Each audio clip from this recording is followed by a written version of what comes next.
तो आज की एनीमे स्टोरी होने वाली है बहुत ही ज्यादा स्पेशल, जहाँ पर एक निकम्मा और आलसी राजकुमार अपने राज्य को भूखमरी से निकालकर, और वो भी सिर्फ अपने दिमाग का इस्तेमाल करके। शुरू करने से पहले मेक श्योर कर लीजिए कि आपने हमारे चैनल को सब्सक्राइब किया हुआ है।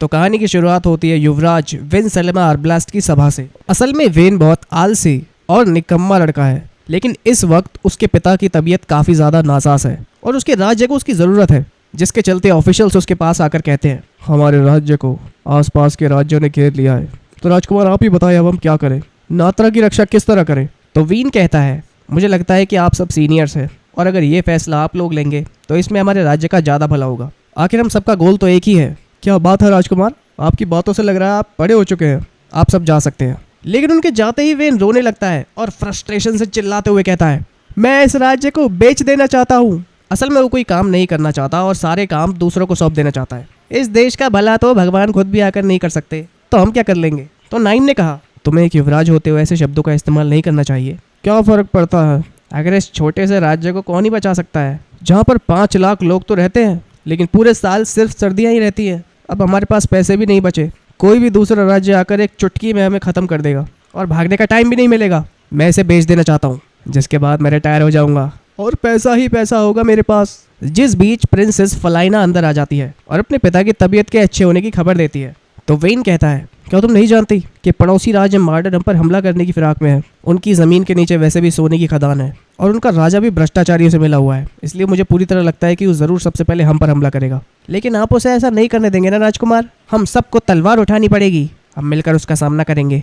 मुझे पूरी उम्मीद है कि जीत हमारी ही होगी। और ये कहकर वहाँ से चली जाती है। जिसके बाद युवराज वेन सेनापति के कहने पर सेना का हौसला बढ़ाने के लिए उन्हें बुलाता है और कहता है मुझे लगता है कि नात्रा की इस बार की सेना सबसे ज़्यादा कमज़ोर है, लेकिन एक बात मैं ज़रूर जानता हूँ, हम प्रैक्टिस करके खुद को स्ट्रॉन्ग बना सकते हैं। हमें अपने मन के ज्वालों को जलाना होगा, इसलिए अपने चेहरे से डर और शंका जैसी इमोशंस को बिल्कुल उखाड़ फेंको और साबित कर दो कि हमारा राज्य नॉर्थ का सबसे शक्तिशाली राज्य है। आज हिस्ट्री लिखने का दिन है। लेकिन मार्डन की सेना को हल्के में आंकना उनकी सबसे बड़ी गलती हो सकती है।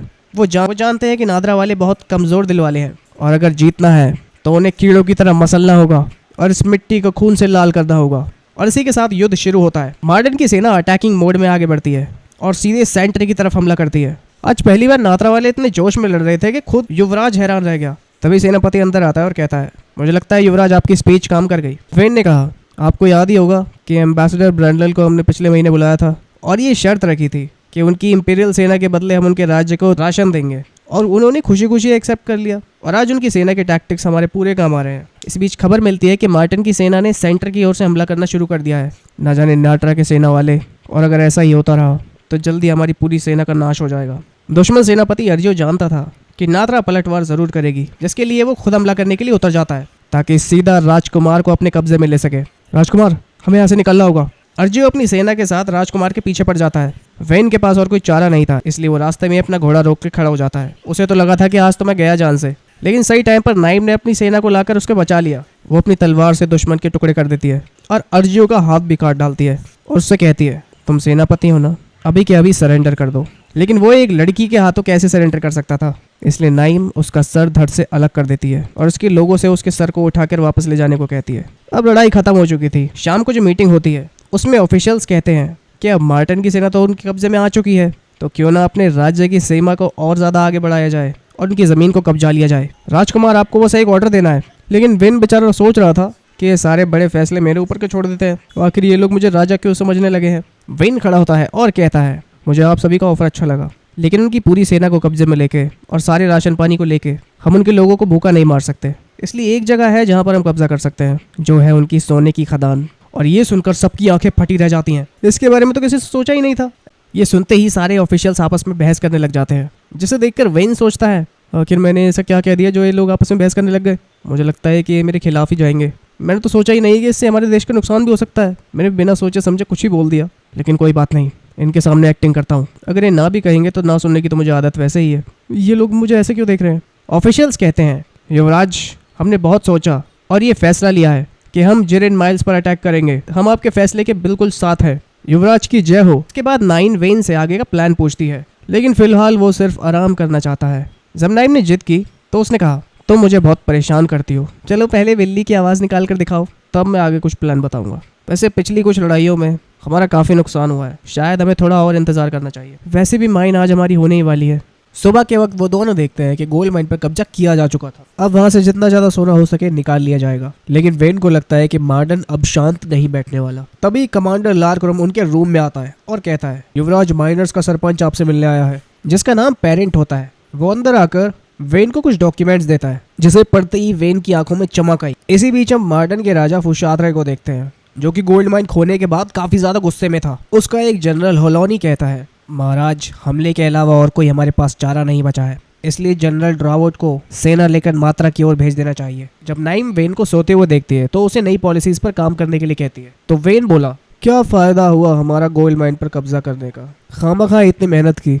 आगे का जो प्लान बनाना है वो तुम बना लो, और मिलिट्री वालों को थोड़ा एक मिनट, मुझे लगता है हम एक काम कर सकते हैं। क्या हम मॉडर्न को वापस से उनकी माइन नहीं बेच सकते? इससे शांति भी स्थापित हो जाएगी। वैसे भी पेरिस ने बताया था कि गोल्ड माइन में अब सोना बहुत कम बचा है और हलोनी के अलावा ये कोई नहीं जानता। तो नाइम ने कहा, युवराज हमें किसी तरह इस गोल्ड माइन को बचाना होगा। आइए आप कैसी बातें कर रहे हैं, और साथ ही हमें मेडन की हर मूवमेंट पर भी ध्यान रखना होगा। अगली सुबह मेडन के 30,000 सैनिक नात्रा के चारों ओर आ खड़े होते हैं, लेकिन नात्रा के पास सिर्फ 5,000 ही सैनिक थे। इसलिए वेन ने ऑफर दिया कि हमें उनसे कुछ माइन के बदले में लेकर माइन उनके हवाले कर देनी चाहिए और एक पीस एग्रीमेंट साइन कर लेना चाहिए। जनरल ड्रेकवुड के असिस्टेंट एंग्रेल उसे कहता है, सर आज आप काफी जोश में लग रहे हैं, आप भी उस आर्मी के बच्चे की तरह बेवकूफ़ी मत कर बैठना।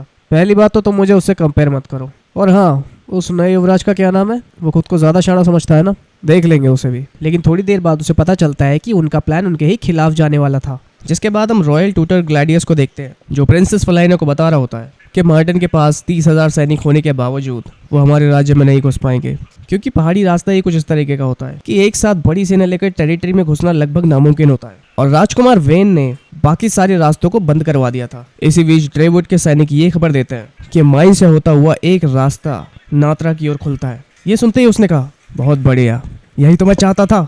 अब तुम कई सारे सैनिक लेकर जाओ और रात में उस सुरंग पर हमला कर दो। लेकिन वेन ने उसका भी पहले से इंतजाम किया हुआ था। दरअसल ये मार्टिन के लिए एक ट्रैप था। उसने एक कच्ची गुफा बनाई थी, जैसे उसने रात में ही तोड़वा दिया और सारी दुश्मन सेना को वहीं दफन कर दिया।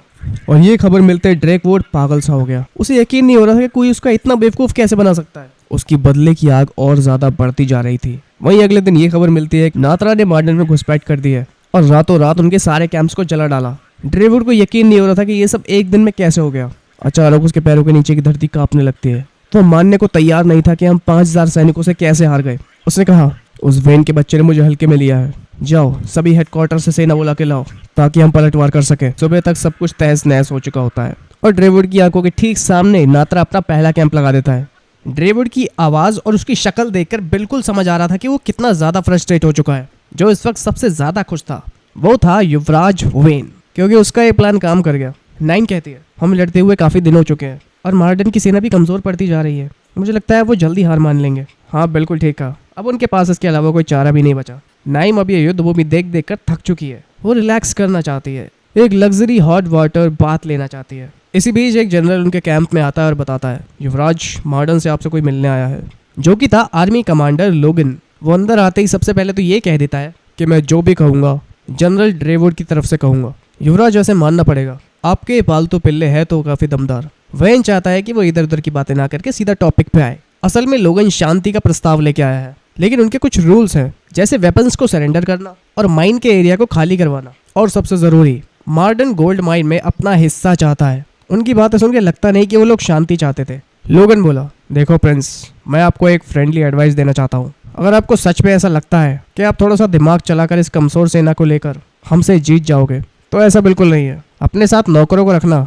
इससे आप महान नहीं बन जाओगे। ये सुनकर वेन थोड़ी देर के लिए शांत रहता है और फिर कहता है, तुमने जो भी कहा वो ड्रेकवुड के वर्ड थे ना, तो जाओ अपने जनरल को ऑल द बेस्ट मेरी तरफ से कह दो। अब ड्रेकवुड ने सोच लिया था कि इस युद्ध का फैसला वो खून बहाकर ही करेगा, लेकिन अचानक कमांडर लोगन की तरफ से उसके लिए एक मैसेज आता है। उस मैसेज के साथ कमांडर लोगन का कटा हुआ सिर भी दुश्मन ने उसके लिए भेजा था, और उसे लेकर आने वाला खुद राजकुमार वाइन था, जिसने आते ही जनरल पर हमला कर दिया। उसने मुस्कुरा कर कहा, सिर्फ कमांडर लोगन के सिर से बात नहीं बनेगी जनरल, दरअसल मैं यहाँ तुम्हारा सिर लेने आया हूँ। ड्रेवुड ने पूछा, तुम यहाँ तक आए कैसे? तुम्हें मेरी सेना ने खत्म क्यों नहीं किया? तो वेन बहुत ही शांत रहते हुए कहता है, शायद तुम नहीं जानते मेरे दोस्त, माइन के पैरेलली मैंने पहले ही एक गुफा बना ली थी, जिसमें तुम्हारी साथी मरे थे वो तो सिर्फ एक नकली शाफ थी जो सिर्फ तुम्हारा ध्यान भटकाने के लिए थी।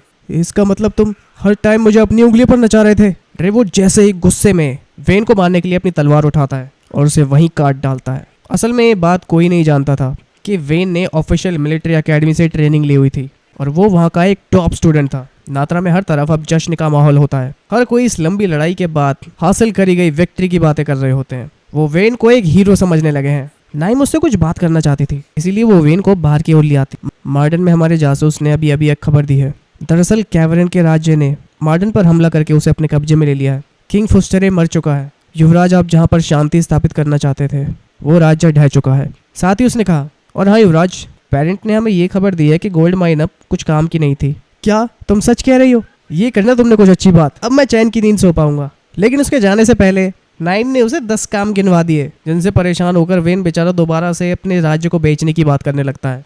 युद्ध के 2 दिन बाद वेन को ये खबर मिलती है कि इंपीरियल की राजकुमारी उससे कुछ बहुत जरूरी बात करना चाहती है। नाइम को तो उस पर पूरा शक था कि वो यहाँ पर किसी न किसी मतलब से आई है। जैसे ही इंपीरियल की राजकुमारी लोई अंदर आती तो वेन देखता है कि उसने अपने चेहरे को मास्क से ढका हुआ था।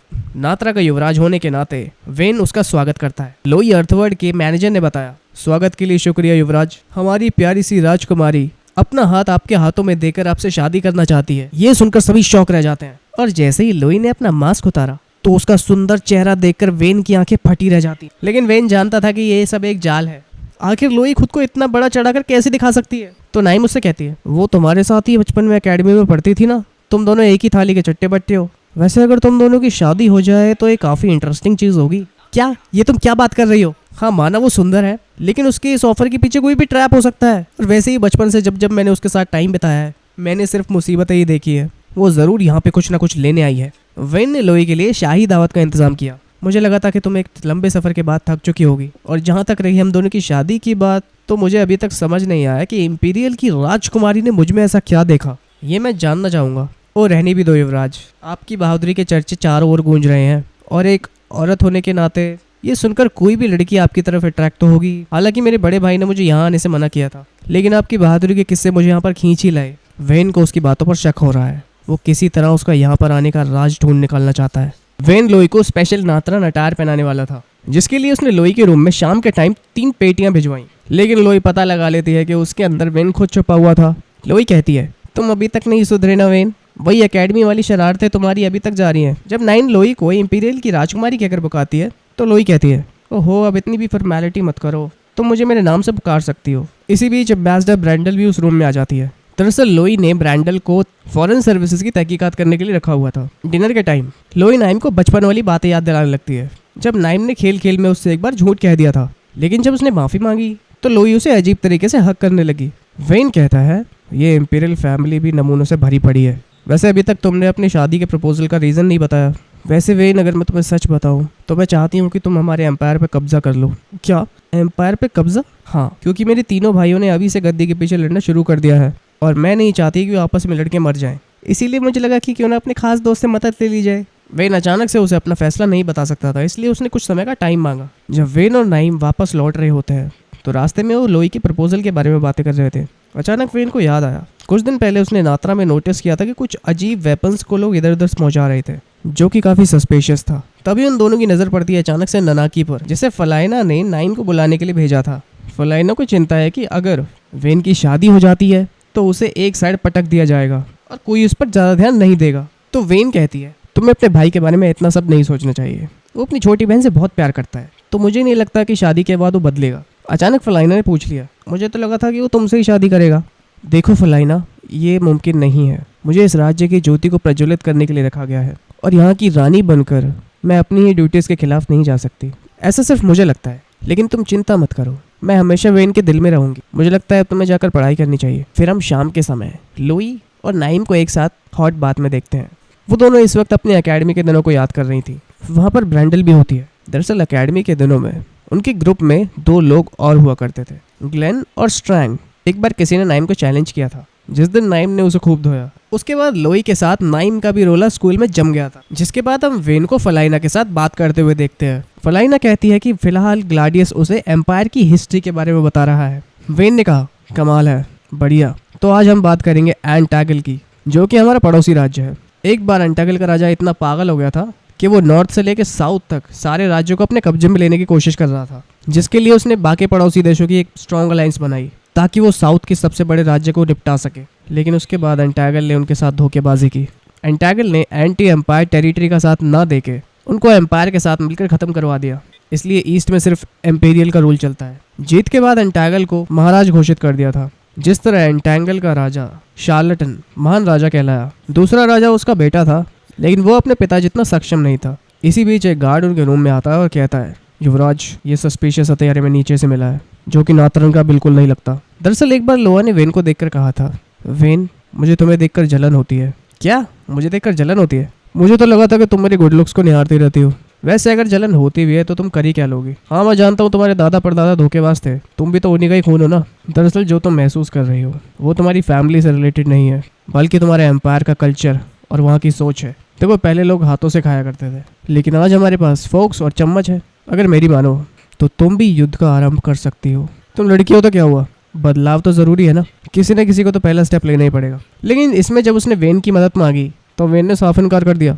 मैं सोच रहा था कि अगर तुम्हें हमारी ज़रूरत है तो ये काम हम बिना किसी को बताए भी तो कर सकते हैं ना। अगर तुम्हें मदद की ज़रूरत पड़ी तो मुझे याद कर लेना, चॉइस तुम्हारी है। जिसके अगले सीन में हम देखते हैं कि रेन को पता चल जाता है कि लोई उससे युद्ध में मदद चाहती थी। वेन उससे पूछता है, क्या तुम अपने एम्पायर में बनने वाले वेपन्स के बारे में मुझे कुछ बताओगी? तो वो कहती है, देखो, हमारे यहाँ बनने वाले वेपन्स बहुत स्पेशल होते हैं, लेकिन मुझे डर है कि अगर मेरे भाई आपस में लड़ने लगे तो बहुत जल्दी उनकी कमी हो जाएगी। वैसे वेपन्स को वेस्ट में लेकर आना कोई बड़ा गुनाह तो नहीं। ये लो, तुम ये पढ़ो। इसमें ये लिखा है कि तीनों फैक्शंस को इक्वल अमाउंट में वेपन्स दिए जाएंगे, जिससे कि तीनों राजकुमारों के पास बराबर शक्ति होगी और उनका स्ट्रगल चलता रहेगा। और तुम जानती हो, यही सही वक्त होगा एम्पायर को टुकड़ों में बांटने का। तुम्हें नहीं लगता कि अगर मुझे ये सब पहले पता होता तो मैं अपने भाइयों को नहीं बताती? मेरी प्यारी लोई, तुम ऐसा कर चुकी हो। मुझे ये बताते हुए तुम्हें बहुत दुख हो रहा है कि तुम्हारे भाइयों ने तुम्हारी एक नहीं सुनी। जिसके बाद क्या था, तुम्हें नात्रा आने के अलावा और कुछ सूझा ही नहीं।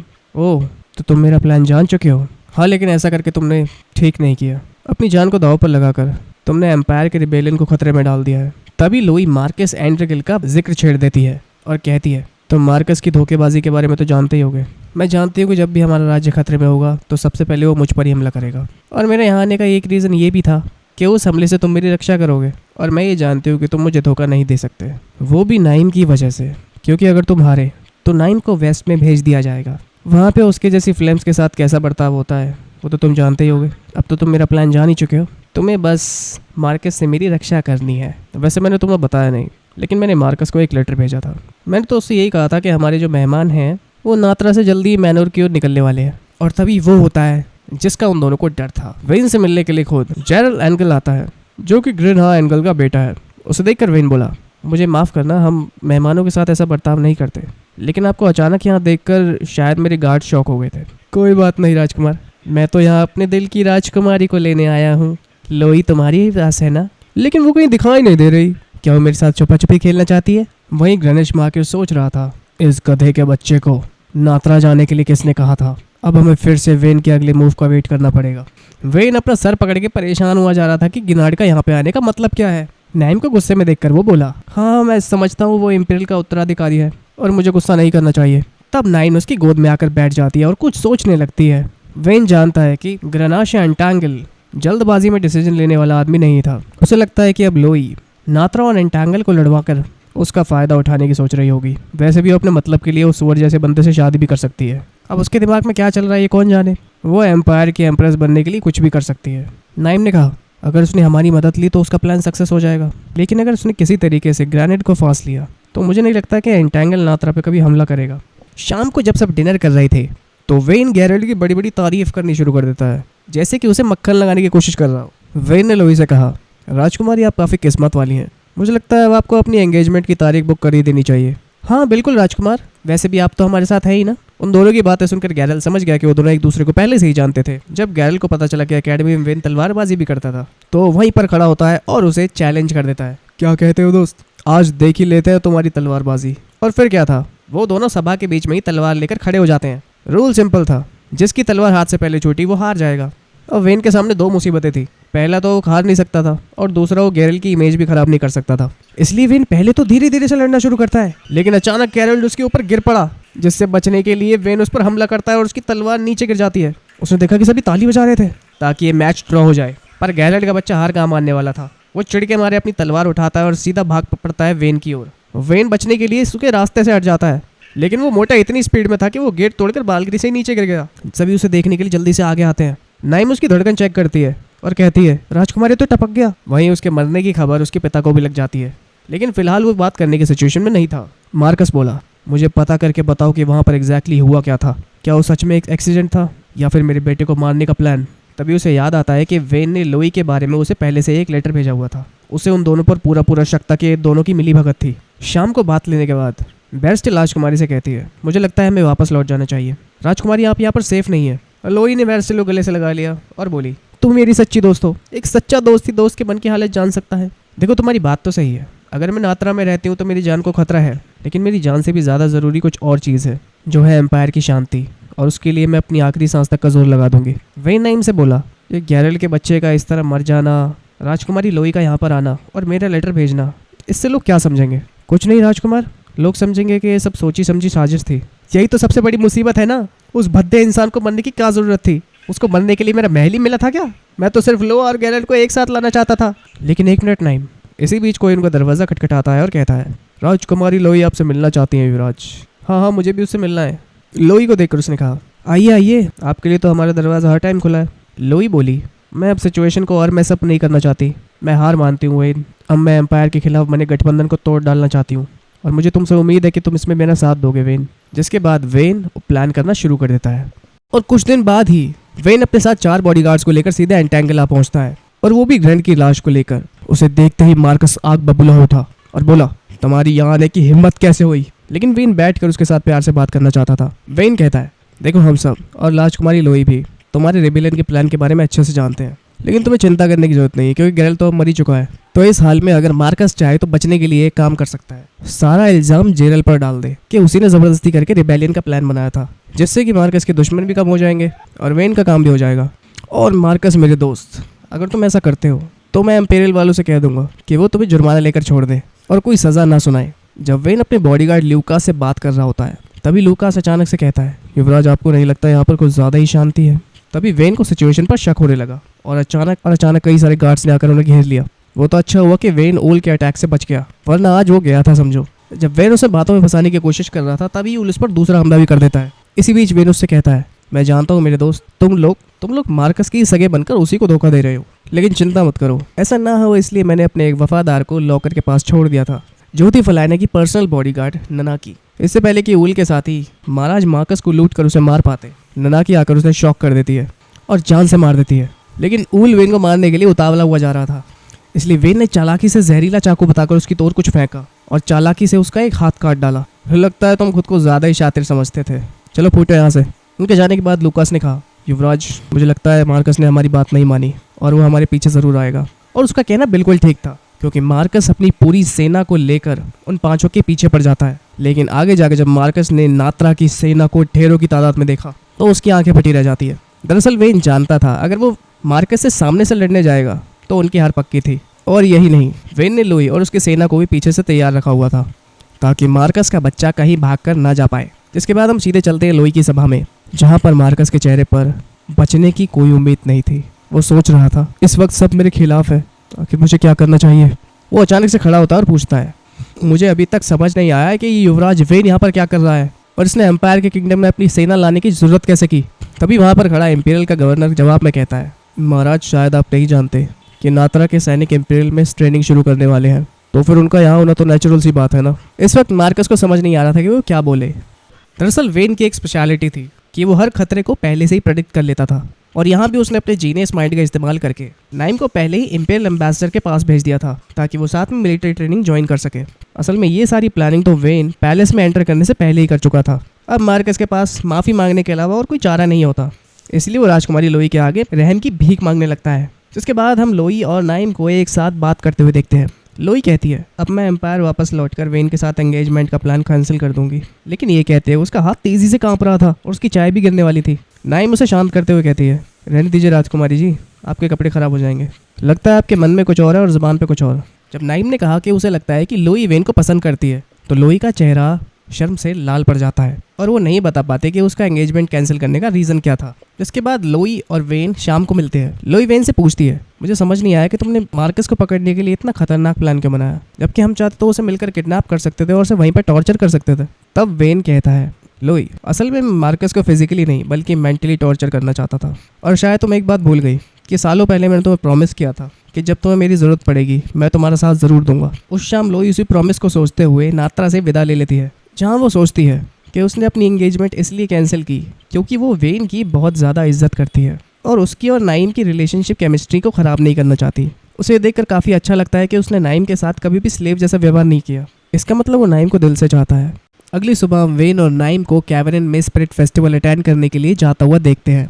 असल में कैवरिन चाहता है कि वो नात्रा के साथ अच्छे रिलेशनशिप बिल्ड करे, पर तभी अचानक वेन की नज़र पड़ी नाइम के काले बालों पर। वेन ने कहा, वैसे तुम सफ़ेद बालों में ज़्यादा अच्छी लगती हो। ये सुनकर नाइम को थोड़ा बुरा लगा, लेकिन उसने उसे माफ़ कर दिया। जब नाइम उसे बताती है कि अगर वो अपने बालों को झाड़ देगी तो उसका डाई का कलर निकलने लगेगा, ये सुनते ही वेन ने उसका सिर पकड़ के जोर से हिला दिया।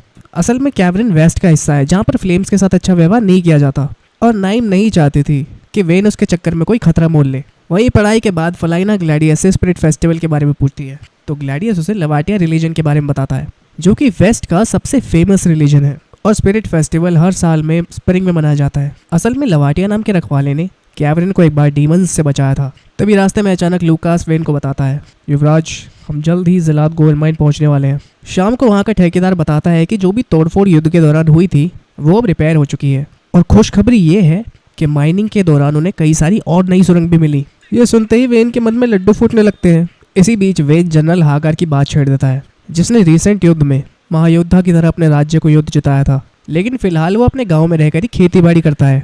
इसी बीच हम कुछ मुकुट पहने हुए बदमाशों को वेन के बारे में बात करते हुए देखते हैं, जहाँ पर एक आइबिस नाम की लेडी भी थी। वो सब रॉयल फैमिली के खिलाफ जाकर अपना प्लान बनाने वाले थे और नात्रा पर कब्जा करने वाले थे। वो लोग सुबह होते ही वेन और उसके रथ पर हमला बोल देते हैं। वेन के बॉडीगार्ड्स किसी तरह उन्हें संभाल ही रहे थे कि तभी नाइम देखती है कि लगातार कुछ गुंडे उनका पीछा कर रहे हैं। वो बचने के लिए मार्टिन की टेरिटरी की ओर तेजी से बढ़ रहे होते हैं। इससे पहले कि वेन अपना जीनियस दिमाग का इस्तेमाल कर पाता, अचानक उनके रथ के नीचे एक पत्थर आ जाता है। जैसे ही वेन और नाइम बाहर निकलकर एक दूसरे के सामने आते हैं, तभी सामने से कुछ मार्टिन के लोग आकर दुश्मनों पर तीरंदाजी करना शुरू कर देते हैं और उन्हें भगा देते हैं। वेन ने उनके सामने खुद को इंट्रोड्यूस किया और कहा, मैं यहाँ प्रिंस हेलमत से मिलने आया हूँ, क्या आप लोग मुझे उनसे मिलवा सकते हैं। शाम को प्रिंस हेलमत की जगह उनका स्वागत करने के लिए जेनो नाम की लड़की आती है, क्योंकि हाल ही के युद्ध में कैवरिन वालों ने हेलमत का चेहरा जला डाला था।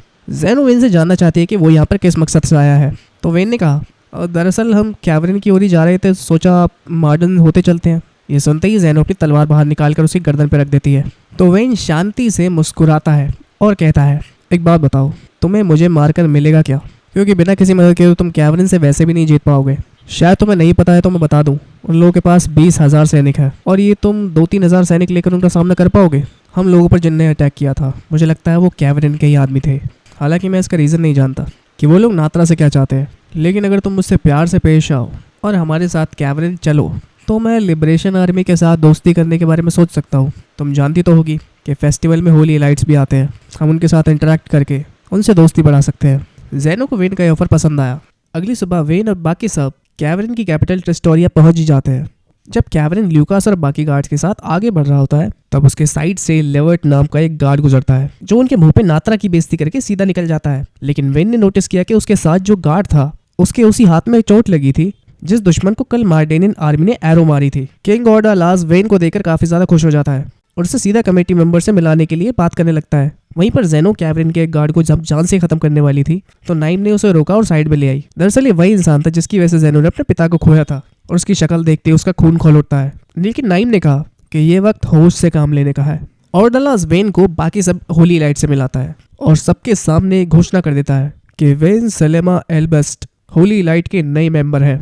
ये सुनते ही वेन के पैरों तले जमीन सरक गई। शाम को वेन नाइम को ये सब बात बताता है और कहता है, होली लाइट्स के सभी लोग वेस्टर्न में काफी ऊंची पहुंच रखते हैं, जिसका हम फायदा भी उठा सकते हैं। अगले दिन वेन जेनो और नाइम को लेकर कैडमिलिया से मिलने आता है। वेस्ट में फीमेल्स का इतने ऊंचे पद पर पहुंच पाना काफी मुश्किल है, तो कैडमिला में कुछ तो खास बात है। जब वेन उसके सामने होता है तो कहता है, ना तो आप लवाटिया से हैं और ना यहाँ की शिष्या है, तो आप एक होली लाइट कैसे बन गई मैम। कैडमिलिया ने थोड़ी देर सोचा और कहा, काफी शातिर हो बच्चे तुम, होली लाइट बनने के काबिल तो हो। ऑर्डालास ने बताया था कि तुम मार्डेन युद्ध के लिए भी गए थे, लेकिन अगर तुम मुझसे सिफारिश चाहते हो तो उसके लिए तुम्हें मार्डेनियन की आर्मी की मुक्ति का इंतजार करना पड़ेगा। ये तो तुम्हें पता होगा कि अभी भी मार्डेनियन आर्मी में कुछ ऐसे लोग हैं जो कैवरन से नफरत करते हैं। जब तक मैं उन सभी की लाशों को झुलसते हुए ना देखूं, मैं तुम्हें होली लाइट बनने की परमिशन नहीं दे सकती। क्या मैंने कुछ गलत कहा? ये सुनकर जेनो के पसीने छूट जाते हैं और वेन उसे लेकर वहां से निकल जाता है। तभी हमें पता चलता है कि ओल कैडमिलिया के साथ मिला हुआ था। वेन ने नाइम को लिवर्ट और उसके साथियों पर नजर रखने के लिए कहा था। उसके साथ वो धोखेबाज होलोनील भी था। नाइम जब उनकी बातों को रीड करने की ट्राई करती है तो उसे पता चलता है कि वो नात्रा को खत्म करने का प्लान बना रहे थे। कैडमिलिया को लगता है कि उसे वेन को होली लाइट बनने की परमिशन दे देनी चाहिए, लेकिन ओल उसे पहले से ही वार्न कर देता है।